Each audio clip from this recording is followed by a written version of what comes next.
अस्सलाम वालेकुम नाज़रीन, एक महकती और चहकती सुबह के साथ मैं हूं आपका मेज़बान हन्नान बुखारी। नाज़रीन, दुआ करते हैं कि आज की सुबह आपके लिए ढेरों ढेर खुशियां लेके आपकी चौखट पे आपका इंतजार कर रही है। इसी दुआ के साथ आज के प्रोग्राम को आगे बढ़ाते हैं। नाज़रीन, शहर फैसलाबाद में वेदर के हवाले से गुफ्तगू करेंगे। अगर बात की जाए मौसम के हवाले से, पिछले चंद दिनों से शहर फैसलाबाद का मौसम जो है वो काफ़ी गर्म है और बारिश के आसार कोई नज़र नहीं आ रहे। दर्जा रात भी कम होता हुआ दिखाई नहीं दे रहा। अलबत्ता कहीं कहीं अगर पार्शली क्लाउडेड हो भी जाता है तो छाँव के बावजूद भी हवस का मौसम जो है वो शहर फैसलाबाद का पीछा जो है वो नहीं छोड़ रहा। इसकी वजह से शहरी काफ़ी परेशान है। कैसे रहेगा आइंदा आने वाले 24 घंटों का मौसम, महकमा मौसमियात के मुताबिक देखेंगे हमारे स्पेशल सेगमेंट टुडेज वेदर में।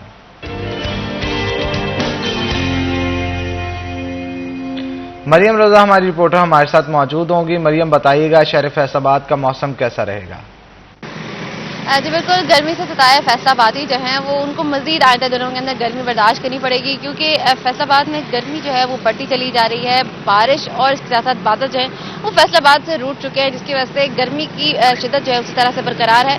दर्जा हरारत तो नहीं बढ़ता, लेकिन हवा में नमी का तनासुब बढ़ने की वजह से हफ्ज़दा माहौल जो है वो भी हो जाता है और बरसात के मौसम जो है वो फैसलाबादियों को परेशान करता हुआ, खासा परेशान करता हुआ नजर आ रहा है। अगर आज दर्जा हरारत की बात करें तो महकमा मौसमियात के मुताबिक आज कम से कम दर्जा हरारत 34 डिग्री सेंटीग्रेड रिकॉर्ड किया गया, जबकि दोपहर के वक्त में ज़्यादा से ज़्यादा 39 डिग्री आने का इम्कान है, जबकि महसूस जो है वो 40 डिग्री सेंटीग्रेड से जो है वो ज़्यादा किया जाता है, क्योंकि हफ्ज़दा माहौल जो है उसे हवाएं चलने का सिलसिला जो है वो भी किसी हद तक जो है वो कम हो जाता है। अगर आज महकमा मौसमियात की तरफ से बात करें तो हवाएं जो है वो 3 किलोमीटर फी घंटा की रफ्तार से चल रही है, जबकि हवा में नमी का तनासुब जो है वो 77% है, जो कि खासा ज़्यादा है। अगर दर्जा हरारत महकमा मौसमियात के मुताबिक आइंदा 24 घंटों में बारिश का कोई भी इम्कान नहीं है, जबकि मौसम इसी तरह से खुश्क और गर्म रहेगा। फैसलाबादियों को माहिरीन की जानिब से इस बात की तजवीज़ जो है वो दी गई है कि घर से कम बाहर निकलें ताकि खुद को इस गर्मी से जो है वो बचाया जा सके। जी बहुत शुक्रिया मरियम, आप सूरत हाल से आगाह कर रही थी। आगे बढ़ते हैं नाज़रीन, आज हम खास तौर पे प्रॉपर्टी के हवाले से बात करेंगे। प्रॉपर्टी के हवाले से आने वाले दरपेश इश्यूज जो हैं जो पब्लिक को फेस करने पड़ते हैं, खास तौर पे टैक्सेस के हवाले से हम गुफ्तगू करेंगे। कौन सी प्रॉपर्टी के ऊपर कितना टैक्स जो है वो गवर्नमेंट की तरफ से लगाया गया है, क्या इन टैक्सेस के अंदर आने वाले वक्तों में रिलीफ भी मिलेगा या नहीं मिलेगा, और इसके साथ साथ फाइलर और नॉन फाइलर के लिए क्या क्या मसाइल हैं वो भी हम आपसे डिस्कस करेंगे। क्योंकि ये देखने में आता है कि जब भी रजिस्ट्री करवानी होती है तो फाइलर को जो है वो कम पैसे, जबकि नॉन फाइलर को ज़्यादा पैसे देने पड़ते हैं। और इसके साथ साथ ये भी डिस्कस करेंगे कि बहुत सारे लोग जो कि प्रॉपर्टीज़ को सेल आउट कर रहे होते हैं जो एफडीए से मंजूर शुदा नहीं होती हैं, उनको किस तरह से नरगे में लाया जाता है, किस तरह से झांसे में लाया जाता है और प्रॉपर्टीज़ जो हैं वो सेल कर दी जाती है। अल्टीमेटली बाद में पता चलता है जब एफडीए से अप्रूव नहीं होते, कनेक्शन बिजली के या फिर गैस के और दीगर चीज़ों के नहीं मिल पाते, उसकी वजह से शहरियों के लाखों रुपये जो हैं वो ज़ाया हो जाते हैं। जमा पूंजी जितनी भी होती है वो ख़राब हो जाती है। इन तमाम तर सूरत के हवाले से जानेंगे। आज हमारे जो गेस्ट मौजूद हैं उनका तारुफ मैं आपके साथ करवाता चलूँ। जनाब, हमारे साथ फजील अहमद हमारे रिपोर्टर मौजूद होंगे, आपको वेलकम करते हैं जिस शो के अंदर। और उनके साथ साथ राना मुदस्सर खान साहब हमारे साथ मौजूद होंगे जो कि सीईओ हैं अबू तराब स्टेट एंड डेवलपर्स के और प्रॉपर्टी एक्सपर्ट भी हैं। आपको भी वेलकम करते हैं जिस शो के अंदर। बहुत शुक्रिया। और गुफ्तगू का आगाज करते हैं राना साहब से। राना साहब, सबसे पहले तो ये बताइएगा, फाइलर और नॉन फाइलर के लिए प्रॉपर्टी टैक्सेस के हवाले से बताइएगा क्या गवर्नमेंट के अहकामात हैं और इसके साथ साथ कितना रेवेन्यू जनरेट हो रहा है, और टैक्स का कहा जा रहा है कि बहुत ज़्यादा बढ़ गया है, आने वाले दिनों में कोई कमी के चांसेस हैं इसमें? जी बहुत शुक्रिया, पहले तो आपने मुझे इस शो में दावत दी। तो टैक्सेस के बारे में बात यही है कि टैक्स बहुत ज़्यादा हो गए हुए हैं, महंगाई पहले ही मुल्क में बहुत ज़्यादा है, तो ख़रीदारी जो है ना वो बिल्कुल आधे से भी निस्फ से भी नीचे आ गई हुई है। मुल्क की हालात पहले ही बेहतर नहीं है, लोगों में अनस्टेबिलिटी है, हर लिहाज से वो सोच रहे हैं कि सरमाया लगाएं तो कहाँ लगाएं, और फाइलर लोग नहीं बन रहे। लोग पता नहीं डरते हैं कि हमारे जो है वो सासाजात सामने आएंगे, हमारी जो आमदन है उसका वो सारा जो है वो बायोडाटा सामने आ जाएगा। हालांकि ये बात नहीं होती। फाइलर हर इंसान को होना चाहिए जो कमाता है, बिजनेस करता है, ताकि मुल्क का जो है रेवेन्यू वो जनरेट हो। लेकिन गवर्नमेंट की जो पॉलिसीज़ हैं वो डीलर्स के साथ या जो अदारे हैं उनके साथ मिल बैठ के नहीं होती। ये बंद कमरों के अजलासों में जो है वो चीज़ें हो रही हैं, जिसकी वजह से मुल्क को फ़ायदा नहीं हो रहा, नुकसान हो रहा है। अगर यही चीज़ें ओपन फोरम पर की जाएं, लोगों की, डीलर्स की, इन्वेस्टर्स की राय ली जाए, चैम्बर ऑफ कॉमर्स वगैरह से पूछा जाए, तो वो इस सिलसिले में बेहतर उनको गाइड कर सकते हैं। और लोगों को एजुकेट करने की ज़रूरत है। अगर एजुकेट ही नहीं करेंगे तो लोगों को अवेयरनेस नहीं आएगी। और जो आपने बात की है कि टैक्सेस की, टैक्सेस तो हर बजट में और हर बजट के फौरन बाद मिनी बजट जो आता है उसमें टैक्स लागू हो जाते हैं, फैसिलिटीज़ नहीं दी जाती, लेकिन टैक्सेस जो हैं वो लगाए जाते हैं। वो टैक्सेस की वजह से लोग जो है वो बैंकों में अपना सरमाया जो है वो रखना शुरू हो गए हैं, बैंकों ने अपने रेट्स बढ़ा दिए हैं, तो रियल स्टेट का जो सेक्टर है वो बिल्कुल अब खाली होकर रह गया है। बिल्कुल ठीक कहा आपने। तो फजील, आप क्या समझते हैं कि कितने % टैक्स जो है वो प्रॉपर्टी नॉन फाइलर और फाइलर के लिए होता है और रजिस्ट्री करवाने में कितना खर्चा आता है? देखिए हनान, जो रजिस्ट्री के मामलात हैं वो तो आप जब कोई प्राइवेट जो प्रॉपर्टी ख़रीदते हैं तो उसके लिए रजिस्ट्री जो है वो ज़रूरी होती है, लेकिन इस वक्त फैसलाबाद में अगर आप देखें तो ज़्यादातर फ़ाइल का जो सिस्टम है वो शुरू हो चुका है। कोई भी नई कॉलोनी जो है वो शुरू होती है तो अपनी उनकी फ़ाइल्स होती हैं कि अब वो अदालतों के चक्कर नहीं लगाने पड़ते या कचहरियों के, तो वहाँ पर ही उनका एक सोसाइटी ऑफिस बना होता है, वहाँ पर आप जाते हैं, अपने बयान रिकॉर्ड करवाते हैं, जो सेलर होता है वो और बायर जो है वो वहाँ पर जाता है। तो वो फाइल सिस्टम आजकल ज़्यादा हो चुका है बजाय रजिस्ट्री के।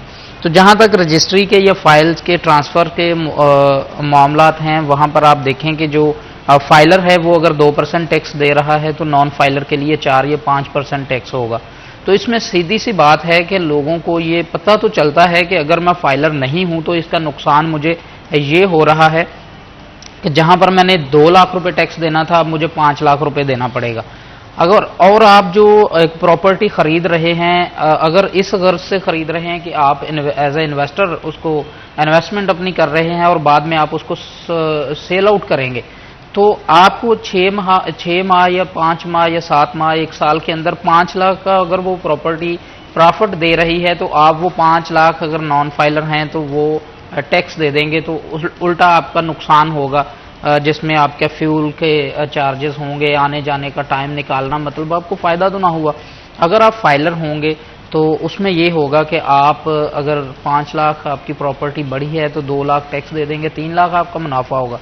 तो इसमें मैं ये समझता हूँ कि सबसे ज़्यादा जो जहाँ पर आप कह लें कि जो कोताही है वो ये है कि आप लोगों को एजुकेट नहीं कर पा रहे टैक्सेस के हवाले से कि आप अगर फाइलर होते हैं तो आपको ये फ़ायदा होगा, अगर आप नॉन फाइलर हैं तो आपका ये नुकसान होगा। उसके बाद जो प्रॉपर्टी का कारोबार है वो आप देखें पिछले 2-2.5 साल से बहुत ज़्यादा मुतासर हुआ है, और ये वो कारोबार है कि जिससे एक जो कारोबार करने वाला बंदा है उसका रोज़गार बहुत अच्छा चला, बहुत अच्छे उसके हालात, घर के हालात, उसने अपने बच्चों की जो सिस्टम था ज़िंदगी का वो बेहतर किया। इसके साथ साथ उसने अपने साथ जो 1-2 मुलाजम रखे थे उनको अच्छी सैलरीज देना, और तीसरी चीज़ मुल्क को जो रेवेन्यू था वो भी अच्छा जनरेट करके दे रहा था टैक्सेस की मद में। अब जब आपने टैक्सेस इतने ज़्यादा बढ़ा दिए तो कारोबार हो गया, रुक गया, वहाँ पे ठप हो गया। उससे हुआ क्या कि वो उस बंदे का रोज़गार भी मुतासर हुआ, उससे जुड़े 2-3 मुलाजमीन जो हैं उनका रोज़गार भी मुतासर हुआ। इसके साथ साथ आपका हुकूमती ख़जाना जो है उसको भी नुकसान हुआ कि जो टैक्सेस की मद में आपको रेवेन्यू आना था वो आना भी बंद हो गया। तो ये बहुत सारी चीज़ें हैं, जैसे रान साहब ने कहा है कि चैम्बर ऑफ कॉमर्स, इसके बाद जो प्रॉपर्टी के कारोबार से वाबस्ता लोग हैं उनको आप पॉलिसीज़ के अंदर उनको साथ बिठाएं, ना कि खुद बैठकर फैसले करें। देखें इस मुल्क के अंदर जो बंदा कारोबार कर रहा है, प्रॉपर्टी का कारोबार करना आसान नहीं है। आज के दौर में आपके पास अपना करोड़ों रुपया होना चाहिए, फिर आप ये कारोबार कर सकते हैं। तो अगर वो अपना करोड़ों रुपए लगाकर इस मुल्क के अंदर कारोबार कर रहा है, उससे वो अपना रोज़गार भी कमाएगा, हुकूमती रेवेन्यू जो है वो भी जनरेट होगा। तो इसका मतलब है कि वो अपने मुल्क के साथ लॉयल है। आप उसको साथ तो बिठाएं पॉलिसीज़ के अंदर, उनका मशवरा ले लें, शायद कोई एक आधी चीज़ ही उनकी आपके लिए, आपके मुल्क के लिए, आपके अदारों के लिए बेहतर हो। तो ये चीज़ बिल्कुल है कि जो कारोबारी अफराद हैं, बिजनेसमैन हैं, उनको आप साथ बिठाएं, पॉलिसीज़ का डिस्कस होना चाहिए उनसे। और जो जिस तरह फिर आखिरकार जो पॉलिसी मेकर्स हैं, फैसला तो उन्होंने ही करना है, लेकिन इस हद तक तो होना चाहिए कि आप जो कारोबारी अफराद हैं वो किसी भी शोबे से हों, जिस शोबे पर आपने जौन सा फैसला को करना है उस शोबे से वाबस्ता अफराद को, कारोबारी लोगों को साथ बैठाकर कम से कम उनकी राय ली जाए कि इन मामलात में हम कैसे करना चाहिए या क्या मामलात होने चाहिए, किस तरफ हम जा रहे हैं और किस तरीके से इसको हम मज़ीद बेहतर कर सकते हैं। जी, बिल्कुल ठीक कहा आपने। मुदस्सिर, मुझे ये बताइएगा, आपको क्या लगता है कि अब प्रॉपर्टी के हवाले से रुझान जो है वो काफ़ी कम हो चुका है, कुछ टैक्सेस की मद में और कुछ कुव्वत ख़रीद भी लोगों के अंदर बहुत कम हो चुकी है महंगाई की वजह से, क्या कहेंगे? जी बिल्कुल, आपने ठीक कहा, लेकिन इसमें मैं एक चीज़ और भी ऐड करूंगा, बदएतमादी। जो फ्रॉड का आपने शुरू में बताया था कि फ्रॉड सिस्टम जो है वो बहुत अरूज पा गया है फाइल सिस्टम में। ज़मीन लोगों के पास होती नहीं है, डेवलपर्स के पास, वो कुछ अच्छे नाम होते हैं या किसी और सिटी से काम करके आए होते हैं, वो पिछड़ा अपना बैकग्राउंड सारा दिखाते हैं लोगों को, तो लोग उस चीज़ की तस्दीक भी नहीं करते। आया कि आपके पास सोशल मीडिया है, आप फिज़िकली जाकर पता कर सकते हैं, क्योंकि आपने लाखों करोड़ों रुपए अपने इन्वेस्ट करने होते हैं। लेकिन लोग क्या करते हैं कि इधर से वो बंदा ढूंढते हैं, कोई डीलर ढूंढते हैं जो उनके तल्लक वाला हो, उनके जानने वाला हो, ताकि हमें उस पर एतमाद है तो हम प्रॉपर्टी में इन्वेस्ट करते हैं। आया कि असल बात तो यही है कि उनको डेवलपर्स का पिछला जो है ना हिस्ट्री सारी देखनी चाहिए, पिछले सिटी में जो वो काम करके आए हैं वो देखना चाहिए। चूँकि इधर जो डेवलपर हजरात हैं वो डीलर्स को इंगेज कर लेते हैं उनकी रिबेट्स की मद में या किसी भी वजह से, तो वो अपना जो है वो रोज़गार चमकाने के लिए अपनी दिहाड़ी के चक्कर में बहुत सादा लोगों को वो कवर करते हैं। वो कहते हैं जी ठीक है, बिल्कुल आप इन्वेस्ट करें। लेकिन ये 1.5-2 साल में इतना फुकदान हो गया एतमाद का, लोग अब बहुत सारे अच्छे डेवलपर्स के साथ भी नहीं चल रहे। लोग अब यही देखते हैं, फैसलाबाद की साइकी ये है कि इनके पास लैंड मौजूद है और हमें फ़ाइल नहीं चाहिए, हमें प्लॉट नंबर चाहिए, हमें आप बताएं हमारा प्लॉट कौन सा है। क्योंकि लाहौर, इस्लामाबाद, कराची में फ़ाइल सिस्टम बड़ा अरूज पाया हुआ है उसने और बड़ी देर से चल रहा है, और इधर भी वही मॉड्यूल जो है वो लागू करना चाह रहे हैं डेवलपर्स, लेकिन फैसलाबाद में ये चीज़ कामयाब नहीं है। गैर-एतमादी जो है वो बिल्कुल अरूज पे है। लेकिन अबू तराब स्टेट एंड डेवलपर्स ऐसा अदारा है अल्हम्दुलिल्लाह, रियल स्टेट में तकरीबन 4-5 साल से हम यही काम कर रहे हैं कि फैसलाबाद के जो अच्छे प्रोजेक्ट्स हैं, जो FDA अप्रूव्ड हैं, जिनके पास लैंड मौजूद है और डेवलपमेंट कर रहे हैं, उनका हम जो है वो प्रोजेक्ट लेकर चल रहे हैं। अपने क्लाइंट्स को अवेयरनेस देते हैं, एजुकेट करते हैं, कंसल्टेंसी, एडवाइजरी और सेल्स, ये 3 चीज़ें हम लेकर चल रहे हैं। तो हमारा यही होता है कि जो बजट आपका है उस बजट में आपको हम लेकर देते हैं। जितना टाइम पीरियड आप चाहते हैं, आप कैश में चाहते हैं, आप इंस्टॉलमेंट में चाहते हैं, इंस्टॉलमेंट किसी प्रोजेक्ट में 3 साल की हैं, किसी में 5 साल की हैं, किसी में तकरीबन 7 साल की हैं, और कहीं रेट जो है वो 4 लाख रुपए फी मरला है, कहीं 5 लाख है, ये तकरीबन 8-9 लाख रुपए तक जाता है। तो हम अवेयरनेस देते हैं, साथ में बुलाते हैं अपने ऑफिस में या हम खुद विज़िट करते हैं उन लोगों को कि आप अपना बजट बताएं, आप रिहाइश करना चाह रहे हैं, इन्वेस्टमेंट करना चाह रहे हैं, ताकि आपका सरमाया डूबे ना। और अल्हम्दुलिल्लाह ये जो हमारी काविश है ये कामयाब जा रही है। बिल्कुल ठीक कहा आपने। अच्छा, एक चीज़ ये भी देखने को मिली है कि पहले लोग होते थे जिनके पास इन्वेस्टमेंट होती थी, वो उसको सेव करने के लिए प्रॉपर्टी खरीद लेते थे, ठीक है, अब ये भी चीज़ नहीं कर रहे। और दूसरी जानब ये सूरत हाल थी कि लोग गोल्ड भी खरीदते थे, लेकिन गोल्ड की भी अब बड़ी अनप्रडिक्टेबल सूरत हाल होने की वजह से, फ्लक्चुएट करने की वजह से पैसे लगा नहीं रहे। तीसरी सूरत हाल ये है कि अब पैसा तो पास अगर मौजूद है, वो कहीं पे लगा नहीं रहे, तो वो पड़ा पड़ा भी डीवैल्यू हो रहा है, ठीक है ना। लोग बड़े परेशान हैं, वो कहते हैं अब अगर इन्वेस्टमेंट भी सेफ इन्वेस्टमेंट करनी है तो करें किस चीज़ में। आपको नहीं लगता कि स्टेट को इसके लिए कोई काम करना चाहिए? ये प्रॉपर्टी के हवाले से जो बेजा टैक्सेस लगा दिए हैं, अगर ये कम हो तो मेरा ख्याल है लोग अपने नाम पे प्रॉपर्टीज करवाना शुरू हो जाएंगे। जी जी बिल्कुल। पिछले दौर जो है 2-3 दौर गुजरे हैं, उधर एमएनसी स्कीम भी लागू की गई है। उसका मकसद यही था कि ओवरसीज़ और जो पाकिस्तान में लोग मौजूद हैं वो अपना सरमाया जो है ना रियल स्टेट में लगाएं, क्योंकि रियल स्टेट से राणा साहब ने पहले बात की है, मैं सेकंड करता हूं इस चीज़ को, कि रियल स्टेट वाहद सेक्टर है जिसके साथ 15 से 20 और सेक्टर्स जुड़े हुए हैं। इसमें लेबर है, सीमेंट फैक्ट्रीज़ हैं, टाइल्स हैं, प्लास्टिक की आइटम्स हैं, बहुत सारी ऐसी चीज़ें हैं, लोहा है। तो वो सारी जो चीज़ें एक चीज़ के बिकने से, बनने से, बाकी चीज़ों का जो है ना वो भी इस्तेमाल बहुत ज़्यादा होता था। लेकिन अभी हर चीज़ के महंगे होने से, महंगाई होने की वजह से कोई भी चीज़ जो है वो अपनी पाया तकमील तक नहीं पहुंच रही, वो रुक गई है, ठप होकर रह गई है। ओवरसीज़ जो हैं वो भी अब पैसा नहीं भेज रहे मुल्क में। 2-3 वजूहात हैं, तो लेकिन हम तो एतमाद दिलवाते हैं कि आप सरमायाकारी करें। रही बात गवर्नमेंट की, तो गवर्नमेंट को चाहिए कि वो ग्राउंड रियलिटी को देखकर चले। यही तो वो वाहद अदारा है, सेक्टर है जहाँ से रेवेन्यू जनरेट होता था इजीली, क्योंकि हर बंदा, जॉब होल्डर, बिजनेसमैन और यहाँ तक कि पिछले दिनों में फैसलाबाद में सूतर मंडी के जो लोग हैं, हजरात हैं, उन्होंने धागे की बजाय इन्वेस्ट ही प्रॉपर्टी में कर दिया था। जब कोरोना का इशू था या उससे पीछे को मामला थे, ये डाउनफॉल चल रहा था टेक्सटाइल वगैरह का, हालांकि ये टेक्सटाइल एरिया है सारा, इधर भी फैसलाबाद से लोगों ने उधर इन्वेस्ट किया था प्रॉपर्टी में। लेकिन अभी इंशाल्लाह हालात बेहतर हो जाएंगे, मुल्की हालात भी बेहतर हो रहे हैं, बहुत सारी चीज़ें जो हैं वो क्लियर हो जाएंगी इंशाल्लाह। तो हम तो पूरी उम्मीद है और हमारा तो काम ही है कि उम्मीद से रहें और एतमाद दिलाएं लोगों को इंशाल्लाह। बिल्कुल ठीक कहा आपने। फजील, आपको नहीं लगता प्रॉपर्टी डीलर्स का काम बहुत कम हो गया आगे से, और ये एक पूरा कह लें कि इंडस्ट्री थी ये भी, अब ये भी कम हो गई? देखिए हनान, पहले भी ये बात मैंने की है कि प्रॉपर्टी का बिजनेस जो है वो पिछले 2-2.5 साल से बहुत ज़्यादा मुतासर हुआ है। और इसमें आप देखें कि प्रॉपर्टी का वो कारोबार था कि जिससे आपका हुकूमती रेवेन्यू जनरेट होता था, उसके अगेंस्ट किसी को कुछ नहीं देना पड़ता था। अगर आप टेक्सटाइल की बात करें तो उसमें अगर एक्सपोर्ट होती है तो दूसरे ममालिक से आपके डॉलर्स आते हैं, कुछ कटौतीज़ होती हैं, टैक्सेस देने पड़ते हैं। ये अपने मुल्क के अंदर है, आप अपनी ज़मीनों पे, अपने जो कॉलोनीज़ हैं मुल्क के अंदर रहकर वहाँ पर कारोबार कर रहे हैं। इसमें सबसे ज़्यादा ज़रूरत सिर्फ इस चीज़ की है कि एफपीआर को चाहिए कि वो लोगों को एजुकेट करें कि आपने एनटीएन कैसे लेना है, इसके क्या फ़वाइद होंगे। वो सब लोग अगर रजिस्टर्ड होंगे तो इससे टैक्स का जो निज़ाम है वो भी बेहतर होगा, रेवेन्यू भी बढ़ेगा और लोग जो हैं उनके लिए कारोबार करना भी आसान होगा।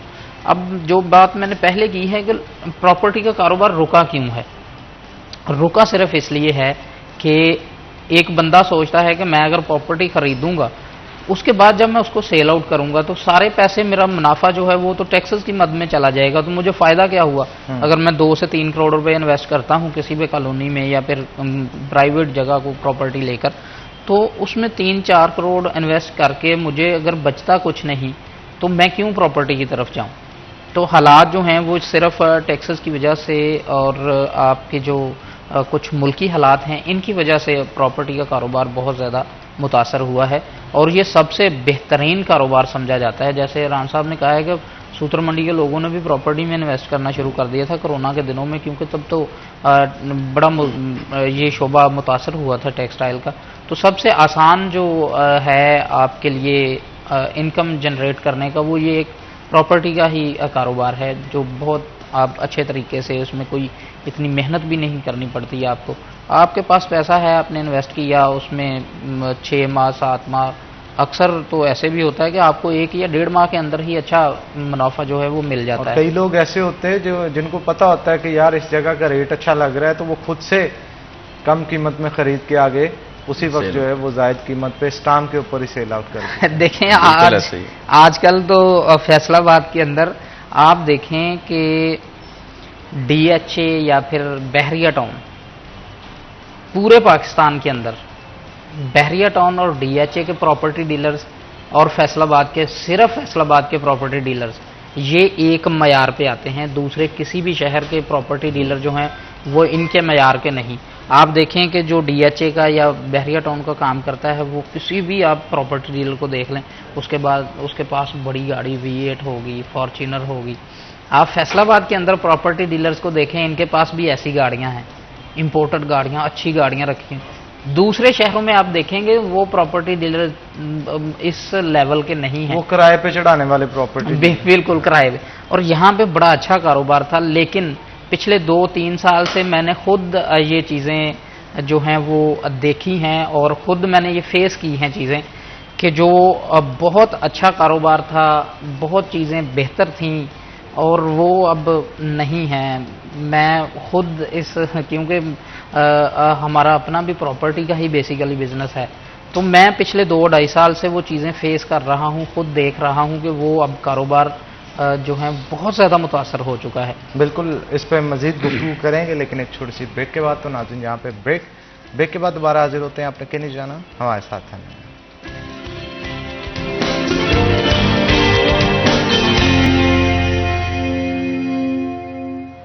वेलकम बैक नाज़रीन। ब्रेक के बाद खुश आमदीद। राना मुदस्सिर खान हमारे साथ मौजूद है, मज़ीद गुफ्तगू उनके साथ करेंगे। राना साहब, ये बताइएगा कि क्या आने वाले दिनों के अंदर अब एतमाद प्रॉपर्टी के हवाले से पब्लिक का बहाल होता नज़र आ रहा है, या इन टैक्सेस की मद में अब ये बिजनेस भी दूसरे बिजनेसेस की तरह ख़त्म होता हुआ दिखाई देता है? जी, बहुत सारे लोगों ने ना रिट्स की हुई हैं हाई कोर्ट्स में। तो 7E आपने सुना होगा, पिछले दिनों उसका फैसला आया है। एक बंदे ने रिट की हुई थी लाहौर से, तो वो उन्होंने अपना हाई कोर्ट ने उड़ा कर रख दिया उसको। तो उसमें ये है कि जो टैक्स लगे थे 7E के तहत वो ख़त्म हो गए हैं, लेकिन बकाया जो टैक्सेस लगा दिए गए हैं, टैक्सेस लगने की वजह से लोग कारोबार ही नहीं कर पा रहे। अगर वो कारोबार करें तो वो उतनी कीमत के वो टैक्स हैं मुख्तलिफ़ किस्म के।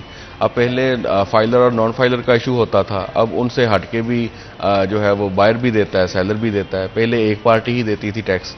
तो पुरुम्मीद तो रहना चाहिए इंशाल्लाह, और पॉलिसी में चेंजिंग आ जाती है, आनी चाहिए।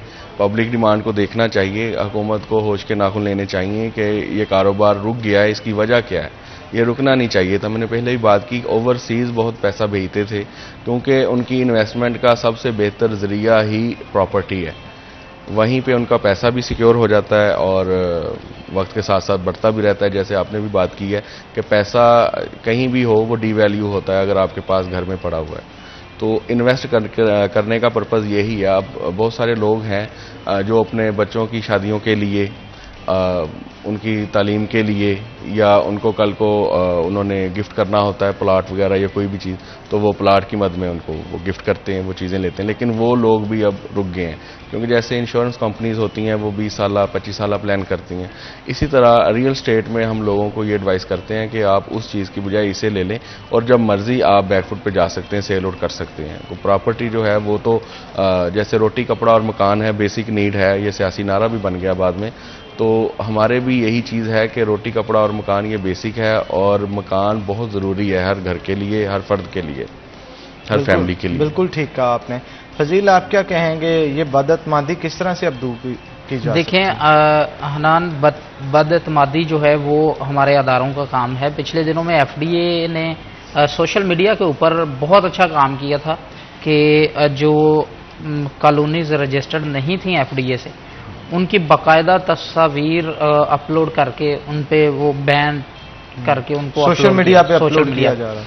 उसमें लोगों को फिर पता चलता है कि हमने यहाँ पे इन्वेस्ट नहीं करना, जो कॉलोनीज FDA से अप्रूव्ड हैं हमने वहाँ पर जाना है, और वहाँ हमारी जो इन्वेस्टमेंट है वो सेफ होगी। जैसे रान साहब ने कहा है कि जो ओवरसीज़ थे उनका बेसिकली मकसद यही होता था कि हम पाकिस्तान के अंदर अपना पैसा जो है वो अगर बेचते हैं तो वो किस तरीके से सेफ रहेगा। तो वो प्रॉपर्टी एक वाहिद ज़रिया था, ये उनके पास एक वाहिद ऑप्शन था कि प्रॉपर्टी ख़रीद लेते थे।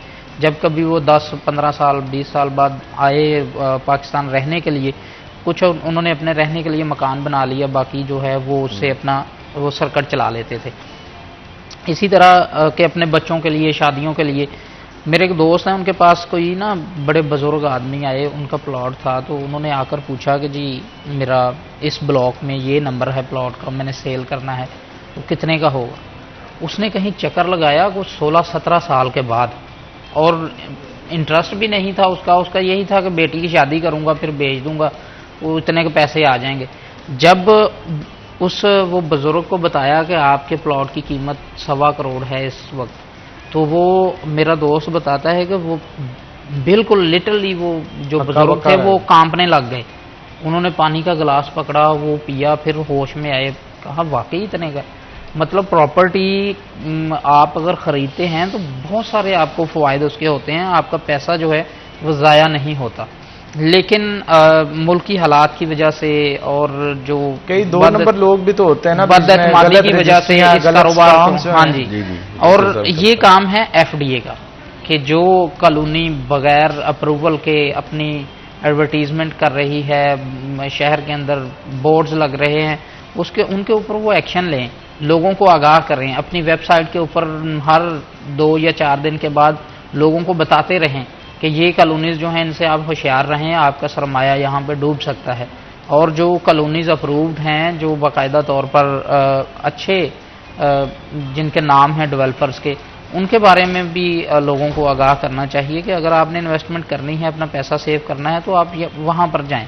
बजाय इसके कि जो अभी अप्रूवल नहीं हुई जिनकी, और उनके पास पता नहीं, अगर अप्रूवल तो हो जाए, अगर ज़मीन हो आपके पास ज़मीन हो तो अप्रूवल लेना कोई इतनी बड़ी बात नहीं होती, ये इतना मुश्किल काम नहीं है। या एफडीए को कौन सा इतने मसले हैं कि वो आपके पास ज़मीन भी हो और अप्रूवल ना दें।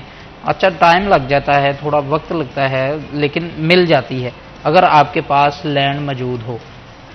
अब ऐसे तो नहीं कि आप 4 या 5 किले 5 एकड़ लें और वो लोगों को शो करवाएं और कहें कि जी यहाँ पर 3 मुरब्बे मेरी ज़मीन है, मैं कॉलोनी काट रहा हूँ, तो लोगों को लूट के आप वो कागज़ के टुकड़े पकड़ा कर पैसे इकट्ठे कर रहे हैं और निकल जाएं।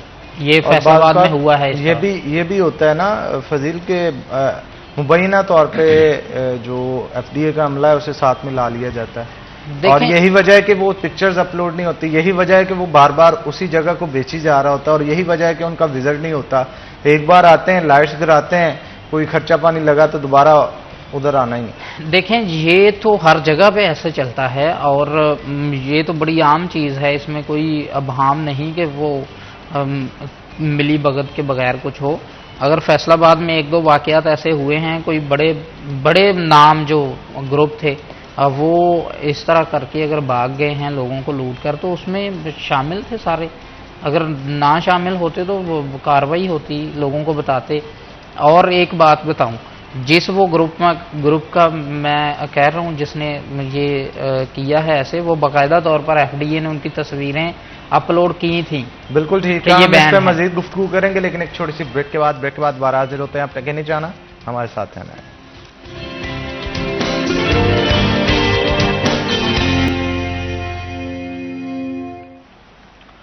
वेलकम बैक नाज़रीन, ब्रेक के बाद खुश आमदीद। राना मुदस्सर खान हमारे साथ मौजूद है, मजीद गुफ्तगू उनके साथ करते हैं। मुदस्सर साहब, क्या कहेंगे आप, आने वाले वक्त के अंदर गवर्नमेंट की तरफ से कोई प्रॉपर्टी के हवाले से टैक्सेस को कम करने का कोई अंदिया दिया जा रहा है या इसमें मजीद इजाफा होगा? जी, हमारे जो एसोसिएशंस हैं फैसलाबाद की, मुख्तलिफ एसोसिएशंस हैं 2-3 सूबाई सतह पे और डिवीजनल सतह पे, तो उनके मुज़ाकरा चल रहे हैं। जैसे ही इंटरिम गवर्नमेंट ख़त्म होएगी, क्योंकि पावर में तो वही होती है गवर्नमेंट, जो सारे इंतज़ामात इलेक्टिबल्स जो होते हैं उन्होंने इंतज़ामात करने होते हैं, ऑर्डर या बिल पास करने हैं, तो उन्हीं के साथ ही मशवरा और बातचीत होगी। जो मसाइल हैं उनको सामने रखा जाएगा, उनको ये बावर करवाया जाएगा कि फैसिलिटी दें हमें, हमारे साथ चलें, हम आपके साथ चलेंगे इंशाल्लाह। और लोगों में बदएतमादी का जो फुकदान हो गया हुआ है या एतमाद का फुकदान हो गया हुआ है, लोग अब इस चीज़ को नफ़रत की निगाह से देख रहे हैं। कहीं इन्वेस्ट करते जो हैं वो डरते हैं कि हम कहाँ इन्वेस्ट करें, किसके कहने पे करें। तो वो जो सारी चीज़ें हैं वो गवर्नमेंट जब इन्वॉल्व हो जाएगी, जब रियासत इन्वॉल्व हो जाती है, तो फिर मामला जो हैं वो मुश्किल नहीं रहते। तो टैक्स इनको कम करने ही पड़ेंगे। अगर वो नहीं करेंगे, लोग रिट कर लेंगे, हाई कोर्ट्स में, सुप्रीम कोर्ट तक चले जाएंगे, तो वो चीज़ें सारी क्लियर हो जाएंगी। लेकिन इन चीज़ों में टाइम लगता है। तो होना यही चाहिए कि अवाम की नब्ज़ को देखा जाए कि अवाम कहाँ खड़ी है, अवाम क्या चाह रही है, तो फिर ही मुल्क चलेगा। लेकिन अगर आप IMF की पॉलिसीज़ को लेकर या अपनी जो है वो बंद कमरों के इजलासों में आप काम करेंगे, किसी की राय नहीं लेंगे, ग्राउंड रियलिटी नहीं देखेंगे, तो फिर यही सूरत रहेगी। इसको हमने ही खुद बदलना है और निकालना है। और गवर्नमेंट जो है वो चूँकि माँ और बाप का किरदार अदा करती है अवाम के लिए, उन्होंने सारा कुछ करना होता है, तो उनको ही पहल करनी पड़ेगी। बिल्कुल ठीक कहा आपने। फजील, आप क्या समझते हैं कि अवाम जो है वो परेशान तो होगी, अब किसी ने रहाइश के लिए भी लेना है इन्वेस्टमेंट से हटके कोई प्रॉपर्टी, तो उसके लिए भी भारी भरकम टैक्स जो है वो अदा करना पड़ता है। देखें हनान, जो जिस बंदे ने अपने घर बनाने के लिए प्रॉपर्टी लेनी होती है उसको तो इतना मसला नहीं होता टैक्सेस का। उसको पता मैंने एक दफ़ा टैक्स देना है, जहां मैं 3 से 4 करोड़ रुपए की प्रॉपर्टी खरीद रहा हूं, घर बनाना है, वो 3-4 लाख या 5 लाख टैक्स जो है अब वो देना, उसके लिए कोई इतना नहीं मसला, उसके लिए कोई नहीं होता। लेकिन असल बात है कि जिसने घर बनाने के लिए लिया एक प्लॉट, उसने तो ले लिया, वो वहाँ पे रुक गई चीज़, अब वो आगे कहीं सेल आउट नहीं होगी, उसे हुकूमत को दोबारा रेवेन्यू भी नहीं आएगा। वो 1 साल के बाद कोई एक्साइज का टैक्स थोड़ा सा होता है वो ही मिलेगा। असल चीज़ है कि प्रॉपर्टी का जो कारोबार बेसिकली है वो है इन्वेस्टर्स के ऊपर आप फॉल करते हैं कि जब आपका इन्वेस्टर एक दफ़ा प्लॉट लेता है, वो फिर उसको सेल करता है, टैक्स गवर्नमेंट के खाते में जाता है उसके बाद सेल करने के अगली फिर प्रॉपर्टी लेता है, फिर गवर्नमेंट को टैक्स जाता है, फिर उसको सेल आउट करता है, फिर टैक्स जाता है। तो आप देखें कि आपका जो मुल्की रेवेन्यू है वो रुका हुआ है इस वक्त। आप इसको ना देखें कि किसका कारोबार रुक गया, किसका नहीं रुका। आप अपने रेवेन्यू को देखें। अगर कोई अच्छे फैसले किए जाते हैं, और उम्मीद तो यही है कि प्रॉपर्टी के कारोबार के लिए अच्छे फैसले होंगे, क्योंकि यहाँ से रेवेन्यू बहुत ज़्यादा आपको जनरेट होता है, और सिर्फ टैक्सेस की मद में यहाँ से नहीं, जैसे रान साहब ने पहले बात की थी कि रियल स्टेट इस वक्त जो है वो एक इंडस्ट्री का किरदार अदा कर रही है। उससे सीमेंट फैक्ट्रीज, सरिया फैक्ट्रीज और ईंट के भट्टे जो हैं वो, और इसके अलावा जो दूसरी और भी डेवलपमेंट के जितने भी हैं, वो तमाम तरह अगर फैक्ट्रियाँ चलेंगी तो वो फैक्ट्रियों से आप टैक्स कलेक्ट करेंगे। अगर वो बंद हो जाएंगी तो आपका टैक्स वहाँ से भी रुक जाएगा। तो फ्यूचर में उम्मीद तो यही है कि इंशाल्लाह बेहतरी आएगी, मुल्क के लिए अच्छे फैसले किए जाएंगे और कारोबार का पहिया चलेगा, लोगों का रोज़गार चलेगा, लोगों के लिए चीज़ें, प्रॉपर्टी ख़रीदना घर बनाने के लिए या कारोबार की नीयत से आसान होगा, और इससे मुल्क का रेवेन्यू जो है वो भी बढ़ेगा और मुल्क की मईशत जो है वो बेहतरी की तरफ जाएगी। बिल्कुल ठीक कहा आपने। तो मुझे ये बताइएगा कि अगर ये टैक्सेस कम कर दिए जाते हैं, मेरा ख्याल है फिर से जो एतमाद है लोगों का बहाल होना शुरू हो जाएगा, लेकिन इस दौरान 2 नंबर लोग भी सर उठाना शुरू कर दें, वो उनको कैसे काबू किया जाए? देखें, टैक्सेस कम हों या ना हो, एतमाद बहाल करना बहुत इस वक्त जो है वो ज़रूरी हो चुका है कि जो लोग जिनके पास लैंड नहीं वो अपनी तशहीर करते हैं या फिर वो लोगों को झांसा देते हैं, तो उनको रोकना बहुत ज़रूरी है। इस वक्त सबसे ज़्यादा जो आप कहें कि 2 नंबरी है वो प्रॉपर्टी के ज़रिए लोगों में की जा रही है, और इससे लोग जो हैं वो इसलिए प्रॉपर्टी ख़रीदना अब बड़ा सोच समझ के ये फ़ैसला करते हैं। तो जैसे अभी बात ये हो रही थी कि बड़े डेवलपर्स जो बड़े अच्छे नाम हैं, उनके साथ लोग चलना भी इस वक्त जो है वो बड़ा सोच समझ के करते हैं कि पता नहीं क्या हो जाएगा। बहुत ज़्यादा एक एतमाद वाला बंदा हो, और सबसे बड़ा एतमाद जो है वो मैं ये समझता हूँ कि डेवलपर्स के ऊपर लोग एतमाद नहीं करते। जो आपका प्रॉपर्टी डीलर होता है, आप उस पर एतमाद करके लोग चलते हैं, क्योंकि उसके ज़रिए उन्होंने इन्वेस्ट करना है।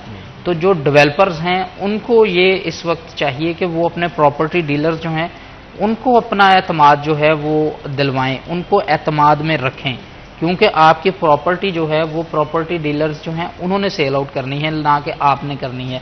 आपने तो एक ज़मीन ली, कॉलोनी काट ली, अप्रूवल ले ली, डेवलपमेंट आप कर रहे हैं, आपकी जो प्रॉपर्टी डीलर्स हैं वो आपको फ्री ऑफ कास्ट मार्केटिंग कर रहे हैं आपकी। तो अगर आपका प्रॉपर्टी डीलर आपसे खुश नहीं होगा तो इसका मतलब है कि आपकी कॉलोनी फेल है, वो सेल नहीं हो सकती। सबसे पहले डेवलपर्स को चाहिए कि वो प्रॉपर्टी डीलर्स को एतमाद में रखें, उनको सीधे अल्फाज में कि उनको राज़ी करें। अगर वो राज़ी होंगे तो वो आपकी कॉलोनी जो है वो सेल आउट कर सकेंगे। और दूसरा, प्रॉपर्टी डीलर्स को चाहिए कि वो ऐसी कॉलोनीज़ के अंदर एंटर खुद को ना करें कि जो जहाँ पे वो देखते हैं कि ये यहाँ पर 2 नंबरी है या फिर ये अप्रूवल नहीं हुई, तो वो लोगों को सीधा बताएं कि हम वहाँ पे काम नहीं करते क्योंकि वहाँ पे ये मसाइल हैं। उसके बाद जिम्मेदारी आ जाती है एफडीए की। वो लोगों को इस हवाले से एजुकेट करें कि कौन सी प्रॉपर्टी कहाँ पे ख़रीदनी है, कब ख़रीदनी है, कब इसकी अप्रूवल होगी नहीं होगी। वो अपनी बाकायदा एक वेबसाइट, फेसबुक पे पेज बना हुआ है और हर बंदा आजकल फेसबुक यूज़र है, वहाँ पर एफडीए को चाहिए कि सोशल मीडिया पर ख़ुद को एक्टिव करें, लोगों को इस हवाले से वो आगाह करते रहें। और ये देखें, वही बात है कि प्रॉपर्टी के कारोबार से एट दी एंड आपका रेवेन्यू तो गवर्नमेंट को जाना है, तो एफडीए भी गवर्नमेंट का अदारा है, वो अपना ये किरदार अदा करे कि हम लोगों को इस कारोबार की तरफ लेकर आना है। बिल्कुल ठीक, ताकि हुकूमती रेवेन्यू में इजाफा हो। आप दोनों का बहुत शुक्रिया जी आज के शो में आने के लिए। इसके साथ नाज़रीन यहाँ पे छोटा सा ब्रेक के बाद दोबारा हाजिर होंगे। आपने कहीं नहीं जाना, हमारे साथ रहना।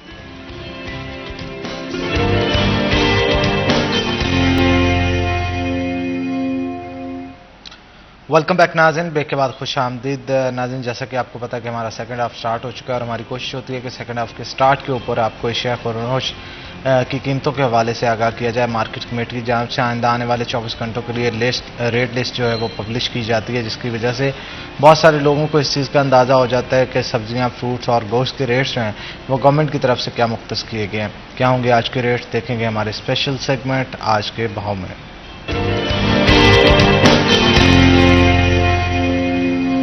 बिलाल डोगर हमारे साथ मौजूद होंगे। बिलाल, बताइएगा क्या सूरत हाल है, मार्केट कमेटी का क्या कहना है रेट्स के हवाले से?